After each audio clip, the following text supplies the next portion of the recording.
पूर्वज यदु महाराज एक बार जंगल में गए और जंगल में गए तो उन्होंने एक महात्मा जी को देखा, बड़े प्रसन्न चित्त होकर बैठे थे। तो यदु ने महात्मा से प्रश्न किया, महात्मन, हम लोग राजा महाराजा हैं, इतने शांत चित्त होकर नहीं बैठ पाते हैं और आप इतने प्रसन्न चित्त होकर बैठे हो, क्या बात है, आपको इतना सुख क्यों है? भगवान कहते हैं उद्धव, उनका नाम था महाराज दत्तात्रेय। बोलिए दत्तात्रेय महाराज की। दत्तात्रेय जी ने यदु को उपदेश दिया, हे यदु महाराज, मैं प्रसन्न इसलिए हूं कि मैंने अपने जीवन में गुरु बनाए हैं सभी को। कितने? बोले 24 गुरु मैंने बनाए हैं। ध्यान से सुनिएगा बंधुओं, ये 24 गुरुओं की कथा बड़ा ज्ञान मार्गदर्शक है। और दत्तात्रेय जी ने यदु को पहले गुरु के बारे में वर्णन किया, महाराज मैंने जो गुरु बनाए, कौन कौन गुरु? बोले पृथ्वी वायुराकाश चंद्रमा रवि। पृथ्वी को बनाया, आकाश को बनाया, धरती को बनाया, सूर्य को बनाया और कपोतो अजगर सिंधो पतंगो मधुकृत गजा। कपोत पक्षी को मैंने गुरु बनाया। और किसको बनाया? बोले मैंने हाथी को गुरु बनाया, पतंग क्रीड़ा को मैंने गुरु बनाया और मधुआ हरिणो मीना पिंगला कुल को रोका। पिंगला वैश्य को मैंने गुरु बनाया, मधुमक्खी को मैंने गुरु बनाया और कुमारी सर्पम ऊर्णनाभि सुकृत। अपने गुरुओं के बारे में वर्णन करते, मैंने पृथ्वी को गुरु बनाकर ये सीखा। ध्यान से सुनना, पृथ्वी को गुरु बनाकर क्या सीखा? बोले पृथ्वी को गुरु बनाकर सीखा कि पृथ्वी के अंदर कितनी सहन शक्ति होती है। ये पृथ्वी कौन है? हमारी माँ है। और इसी पृथ्वी पर हम यज्ञ भी करते हैं, पूजा भी करते हैं, पाप भी करते हैं, मल मूत्र का त्याग भी करते हैं, लेकिन पृथ्वी कभी शिकायत नहीं करती है। इतनी सहन शक्ति पृथ्वी के अंदर है। इसलिए ऐ संसार वालों, हम सबको पृथ्वी की तरह सहन शक्ति होनी चाहिए। ऐसा ना हो कि थोड़ी सी बात हो जाए तो दुर्वासा ऋषि बन जाओ, है ना? दुर्वासा मत बनो। सहन शक्ति होना चाहिए, सेवा भाव होना चाहिए। मैंने पृथ्वी को गुरु बनाकर सीखा। अच्छा, बोले आकाश से सीखा। आकाश जो होता है, हमें सूर्य जो होता है, वो सूर्य हमें बल प्रदान करता है, रोशनी प्रदान करता है, उसके बदले में घोष नहीं देता। उसी तरह हमें भी दूसरे को शांति प्रदान करना चाहिए, घोष नहीं लेना चाहिए। कई गुरु बनाए। बोले मैंने अजगर को गुरु बनाया। क्यों? बोले अजगर होता है 9 दिन चले 2.5 कोस, जंगल में रहता है ना। गांव के लोग जब पैदल चलते हैं तो लोग कहते हैं जल्दी चलो, फिर भी जब तेज नहीं चलता तो कहते हैं तुम तो अजगर हो गए हो यार, तेज तेज चलो ना। तो दत्तात्रेय मुनि कहते हैं मैंने अजगर को गुरु बनाया। अजगर करे न चाकरी, पंछी करे न काम। लोग कहते हैं मैं नहीं कमाऊंगा तो मेरे बच्चे क्या खाएंगे? नहीं बंधुओं, दास मलू का कह गए सबके दाता राम। अजगर कोई नौकरी नहीं करता, वो तो एक जगह बैठा रहता है, परमात्मा उसको भोजन पानी देता रहता है ना? और महाराज जो मैंने गुरु बनाए ना, पिंगला नाम की वैश्या को मैंने गुरु बनाया। क्या सीखा? महाराज वैश्या को गुरु? बोले हाँ। क्या सीखा? बोले पिंगला नाम की वैश्या सुबह से शाम तक रूप श्रृंगार को सजाकर इंतजार में खड़ी थी। कोई कस्टमर आए और मेरा व्यापार चले, ऐसा विचार कर बैठी थी। सुबह से शाम हो गया, कोई नहीं आया। और बंधुओं, जब कोई नहीं आया तो उसको बड़ी चिंता हुई, बड़ी मन में ग्लानि हुई। उसने कहा ये हाड़ मास की देह पर तापर इतनी प्रीति, अति सुवाधी रघुवीर पद। ये हाड़ मांस के शरीर को बेचने के लिए हम सुबह से शाम तक बैठी हैं। इतना इंतजार यदि मैं परमात्मा के लिए करती तो भगवान मुझे मिल गया होता। बंधुओं, कोई बात अच्छी लगे तो ताली जरूर बजाना और अपने आप को भी इन शिक्षाओं को आप धारण करना। अपने इस शरीर से यह तन राम भजबे योग है, विषय के लिए नहीं है, राम भजने के योग है। अच्छा महाराज, बोले मैंने एक कुमारी को गुरु बनाया। क्या सीखा? बोले कुमारी को गुरु बनाया।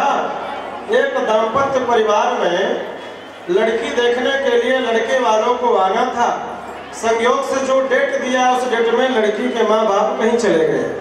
घर में केवल अकेली लड़की, घर में चावल था नहीं। मेहमान आ गए। अब मेहमानों को स्वागत किया, बैठाया। अब घर में चावल था नहीं, क्या बनाए? तो मूसल चलता था और धान को पहले मूसल में कूटा जाता था। तो इस कन्या ने विचार किया, चलो मूसल में धान को कूट कर चावल निकालेंगे और मेहमानों के लिए भोजन बनाएंगे। तो जानते हो, मेहमानों को दरवाजे में बिठा दिया, धान को कूटने लगी। हाथ में पहनी थी चूड़ी, तो जब भी धान कूटे तो खनखन की आवाज आए। तो उस कन्या ने विचार किया, ये तो आवाज आएगी ना तो मेहमान लोग क्या कहेंगे, इसके घर में चावल नहीं है क्या? उसने धीरे धीरे चूड़ियों को उतारना शुरू कर दिया। एक उतारी, दो उतारी, धीरे धीरे सारी चूड़ी उतर गई। 2 चूड़ी बची, तब भी बज रही थी। तो उसने क्या किया? बोले एक चूड़ी और निकाल दिया। 1 चूड़ी बची, तब कोई आवाज नहीं हुई। आराम से उसने धान कूटा और मेहमानों को भोजन कराया। प्रेम से बोलो राधे राधे। मतलब क्या है? बोले मतलब ये है कि जहां 2 रहेंगे वहां खटपट होती रहेगी। इसलिए एकांत वासा झगड़ा ना झांसा। एकांत में पुरुष को निवास करना चाहिए, भगवान की भक्ति करना चाहिए, वहां पर कोई विघ्न नहीं आता है। और महाराज बोले मैंने मधुमक्खी को गुरु बनाया। क्यों? बोले मधुमक्खी हजारों कई वर्षों तक वो अनेक पुष्पों में जाकर चयन करके रस को भर करके लाता है और छत्ता बनाता है और छत्ते में रस को भरता जाता है, स्वयं नहीं खाता और सोचता है जब बड़ा हो जाएगा छत्ता ना प्रेम से खाऊंगा। ऐसे ही हम लोग भी करते हैं, खूब परिश्रम करते हैं, खूब 2 नंबर की कमाई की है और कमाई करने के बाद सोचते हैं जब एक जगह हो जाएगा तब बढ़िया प्रेम से खाऊंगा। और मधुमक्खी क्या करता है? बोले इसी तरह संचय करता रहता है। एक दिन मधुमक्खी मधु झाड़ने वाला आया और छत्ते को मधु झाड़ करके फेंक दिया, लेके चला गया। प्रेम से बोलो राधे राधे। समझ में आ रही है मतलब क्या है? मतलब यही है, आप लोग जो धन संचय करते हो, एक दिन चोर आया और सारे वस्तु को चुरा कर ले गया, आप रोते रह जाते हो, हा हंत। इसलिए धन इकट्ठा मत करो। कल हमारे भाई साहब बता रहे थे कि धन का उपयोग कैसे होना चाहिए। बोले जैसे कैसे, तो आप बता रहे थे हैं? घर में बढ़े दाम कैसे? पानी बढ़े नाव में और घर में बढ़े दाम, दोनों हाथ उलीचिए, यही सयानो काम।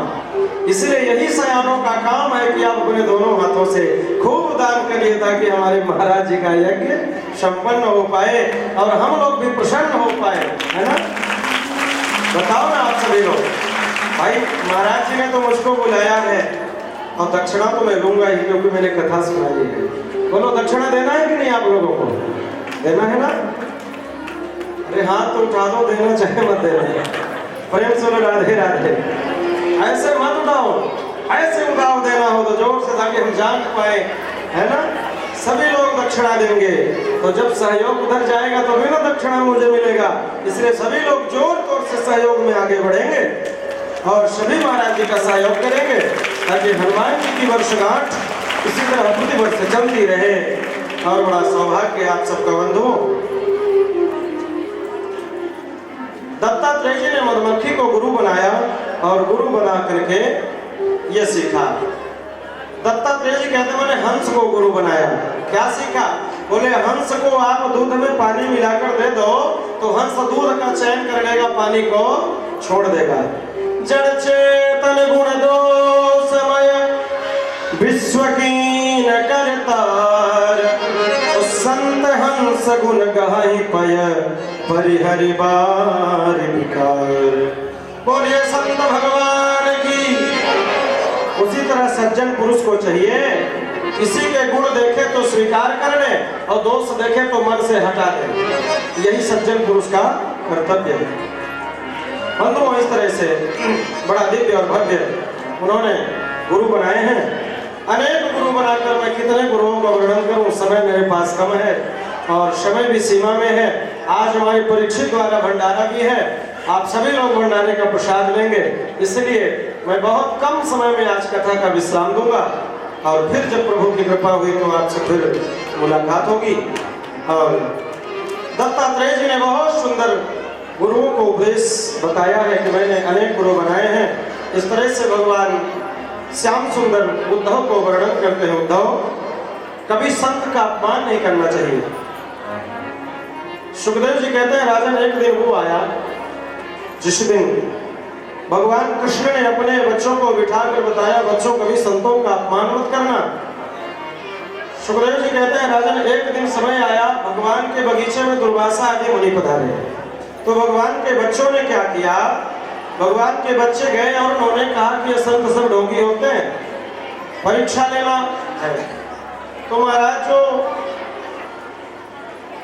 एक उनके भाई थे ना, प्रद्युम्न को बहुत बढ़िया साड़ी वगैरह पहना दिया और पेट में कपड़े लेते बांध कर जाकर कहा, महाराज मेरी ये भाभी है ना, ये गर्भवती। अच्छा, तो महाराज जानना चाहता हूँ इसके पेट में लड़का है या लड़की है, क्या गर्भ से जन्म होगा।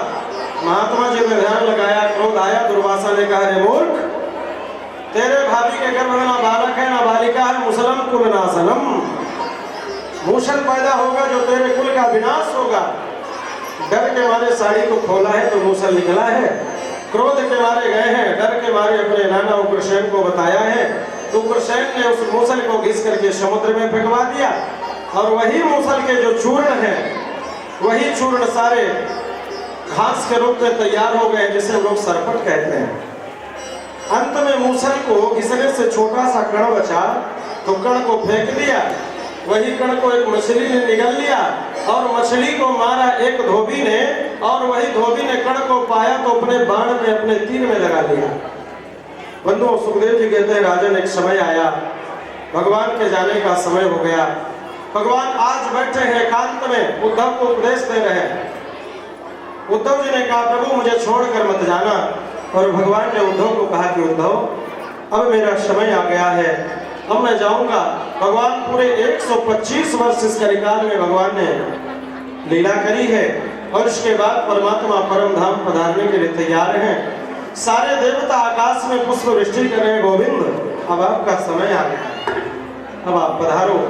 सारे लोग स्तुति करते हैं। भगवान उद्धव को बहुत उपदेश दिए हैं। उद्धव से भगवान ने कहा, जाकर कह दो आज के 7वें दिन ये द्वारिकापुरी डूब जाएगी, सारे अपनी अपनी व्यवस्था बना लें।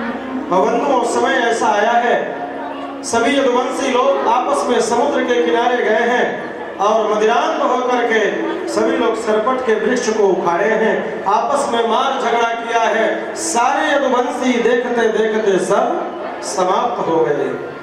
56 करोड़ यदुवंशी कहाँ चले गए कुछ पता ही नहीं चला।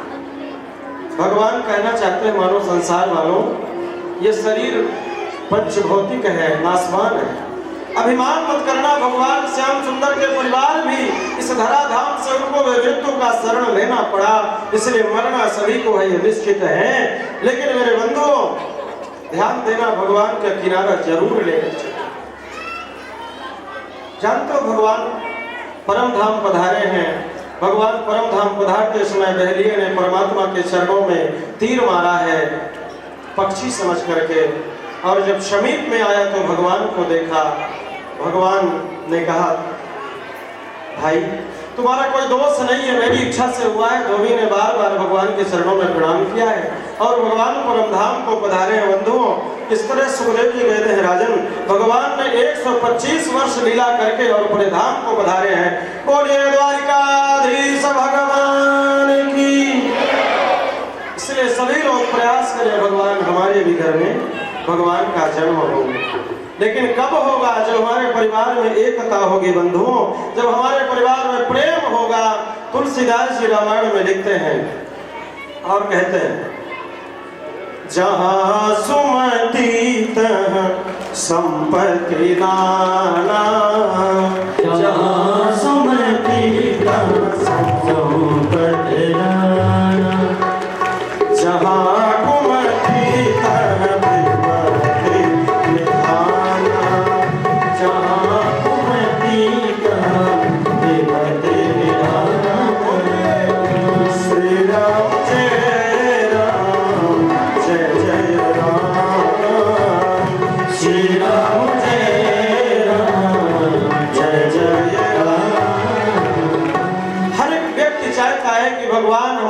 उतार ले, परमात्मा हमारे घर उतार ले, लक्ष्मी हमारे घर निवास हो। लेकिन चलते चलते एक संदेश आप सभी को देना चाहूंगा, ध्यान से सुनिएगा माताओं बहनों, हम आप सभी के लिए। लक्ष्मी वहीं पर निवास करती है जहां पर लक्ष्मी वहीं निवास करती है जहां पर एकता होती है, जहां पर प्रेम होता है, जहां पर सद्भाग्य होता है। एक सेठ जी थे, सेठ जी ने लक्ष्मी की आराधना करी तो लक्ष्मी प्रसन्न हो गई, और लक्ष्मी जी घर में आई, प्रसन्न हो गई, बहुत धन धान्य से परिपूर्ण हो गए। और जब धन धान्य से परिपूर्ण हो गए, बहुत दिन बीत गए, तब एक दिन लक्ष्मी ने सेठ जी के स्वप्न में आकर कहा, सेठ जी मैं चली जाऊंगी। सेठ जी ने कहा क्यों, कोई अपराध हुआ क्या? लक्ष्मी जी ने कहा मैं किसी के घर एक जगह टिकती नहीं, जब तक मेरी इच्छा थी तो मैं तुम्हारे घर थी, अब मैं चली जाऊंगी, लेकिन एक वरदान तुमको देकर जाऊंगी, एक वरदान जो भी मांगना हो मांग लो। ये माताओं, सासुओं और बहुओं दोनों के लिए, ध्यान से सुनिएगा, और बच्चों के लिए भी। सेठ जी बड़े चालाक थे। सेठ जी ने कहा भैया सोचने का थोड़ा समय तो दे दो। लक्ष्मी ने कहा ठीक है, कल की रात मैं आऊंगी, तुम मांग लेना। और आज सेठ जी घर गए तो सेठ जी के 3 बच्चे थे, और तीनों बच्चों को एक साथ बैठाया, बहुओं को बिठाया। सेठ जी ने कहा देखो बच्चों, कल मेरे घर से लक्ष्मी चली जाएगी। बड़ी बहू ने कहा क्यों? और एक बात बताएं, जो पैसे वाले होते हैं ना, अपने बेटे का विवाह करते हैं तो पैसे वाली बहू से करते हैं। समझ लेना, पैसे वाली बहू सेवा कभी नहीं करेगी।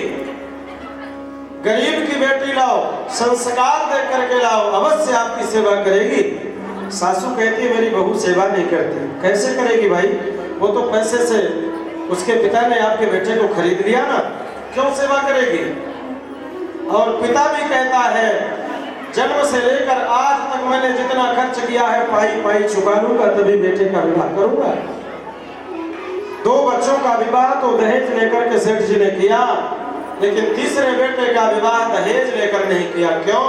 बोले दबाव में आकर गरीब घर की लड़की लाया। दबाव कभी कभी हो जाता है ना अपने मित्रों का। सेठ जी के मित्र ने कहा मित्र एक विवाह मेरे कहने से कर लो, आपका कल्याण हो जाएगा। सेठ जी ने कहा देगा कितना? अरे बोले पैसे तो नहीं देगा, लेकिन अपनी बेटी को संस्कार जरूर देगा। मैं नहीं करूंगा। नहीं मित्र, यदि मेरी कुछ बात रखते हो तो कर लो। और आज मित्र के दबाव में आने से सेठ जी ने छोटे बेटे का विवाह गरीब घर में किया है। बेटी के पिता ने हाथ जोड़कर कहा है समधी जी, हमने आपको धन तो नहीं दिया, लेकिन अपनी बेटी को मैंने संस्कार दिया है। ध्यान से सुनना, ये चलते चलते मेरी अंतिम दक्षिणा होगी आपसे। और विवाह करके लाए हैं। बड़ी बहू से सेठ जी ने पूछा, बड़ी बहू पहले तुम बताओ, लक्ष्मी आएगी तो मुझे क्या मांगना चाहिए? बड़ी बहू ने कहा पहले तो समझाना लक्ष्मी जाए ना, और यदि न माने तो लक्ष्मी से मांग लेना बहुत सारा सोना चांदी हीरे जवाहरात, ताकि आजीवन बेच कर खाते रहें। दूसरी बहू से पूछा बहू तुम्हारी क्या राय है? मझली बहू ने कहा ये जो सोना चांदी हीरा मोती है ना, ये कोई चुरा भी सकता है, लेकिन प्रॉपर्टी जमीन कोई नहीं चुरा सकता। इसलिए खूब जमीन जायदाद मांग लेना, बेचकर जरूरत पड़ेगी खाते रहेंगे। छोटी बहू से पूछा बहू तुम्हारी क्या राय है? ध्यान देना, बहुत सुंदर बात छोटी बहू ने कहा है। छोटी बहू ने कहा ससुर जी यदि मुझसे पूछते हो ना, तो मेरे नजर में ना तो धन मांगो ना जमीन मांगो, ना धन मांगो ना जमीन मांगो ना संपत्ति मांगो, फिर क्या मांगो? छोटी बहू ने कहा मांगना है तो भगवान लक्ष्मी से यही मांगना, हमारे घर में एकता बनी रहे, हमारे घर में प्रेम बना रहे, हमारे घर में सौभाग्य बना रहे, हमारे सारे परिवार में एकता रहे, है ना? ऐसा ना हो कि सासू रानी कहे बेटी आज पूड़ी बनाओ तो बहू कहे मैं पूड़ी नहीं रोटी बनाऊं। ऐसा ना हो, आज्ञाकारी बहू। सेठ जी प्रसन्न हो गए बंधुओं। और सेठ जी जब आज रात्रि में सोए हैं, लक्ष्मी मैया स्वप्न में आई हैं। लक्ष्मी मैया ने कहा सेठ जी मांगो क्या चाहते हो? सेठ जी ने कहा मैया मैं तो एक ही वरदान चाहता हूँ जो मेरी छोटी बहू ने मांगा है। ना मुझे धन चाहिए ना परिवार चाहिए, मेरे परिवार में एक एकता चाहिए, प्रेम चाहिए, सौभाग्य चाहिए, है ना। लक्ष्मी मैया ने कहा सेठ जी अब मैं नहीं जाऊंगी। सेठ जी ने कहा क्यों? अरे बोले मेरा निवास वहीं पर होता है जहां परिवार में एकता होती है, प्रेम होता है। प्रेम से बोलो राधे राधे। सेठ जी प्रसन्न हो गए और सेठ जी ने कहा धन्य है मां लक्ष्मी। और आप देखो ना, सामने देख लो, जिसके घर प्रेम है, एकता है परिवार में, उसके घर माला माल है, लक्ष्मी की बौछार है। और जिसके घर फूट फैल है, देखो लक्ष्मी वहीं पर रुष्ट हो जाए। इसलिए मेरी बहनों, मेरी माताओं और जो बहुएं बैठी हैं, मेरी प्रार्थना है, मैं हर जगह कथा की दक्षिणा जरूर लेता हूँ, लेकिन मेरा निवेदन ये नहीं है कि मैं आपसे दक्षिणा के रूप में कोई पैसे रुपए और कौड़ी की मांग करूं। हम आपसे कुछ दक्षिणा चाहते हैं, ऐसी दक्षिणा जो हमारे जाने के बाद भी आपकी याद बनी रहे, आपका सौभाग्य बना रहे। इसलिए आप सभी मुझे ये दक्षिणा प्रदान करेंगे। हर एक बहू अपने सासू की सेवा करे, हर एक सासू अपने बहू की सेवा करे। संसार में इससे बड़ा धर्म और कुछ भी नहीं है। प्रेम से बोलो राधे राधे। आइए, सास बहू की सेवा परम कर्तव्य है, धर्म है। आइए हम सभी लोग परीक्षित जी का मोक्ष श्रवण करेंगे। इससे पूर्व 2 मिनट की सूचना, आप सभी लोग हमारे, आपका नाम क्या है? माननीय श्री परम सम्माननीय अशोक सिंह जी आपके सामने विराजमान है। हेलो, आप